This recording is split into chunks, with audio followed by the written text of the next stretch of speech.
pinag-aral kita hindi para maiahon mo ako sa kahirapan, kundi para hindi mo maranasan ang mga pinagdaanan ko. Yan ang tunay na layunin ng isang magulang. Dahil ang pinapagalitan at tinatama kita, hindi ibig sabihin na hindi kita mahal. Magulang mo ako. Ang bawat kabiguan mo ay kabiguan ko rin. Kaya mag-aral kang mabuti. Hindi ako napapagod magsasaka para sa iyo.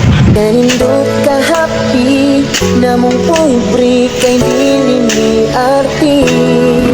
Kasagarasod ang puro gulay kamunggay kagbati. Di sa gulanong tanglad na isinupang buwan. Kalamis paminaw kung makadugaan.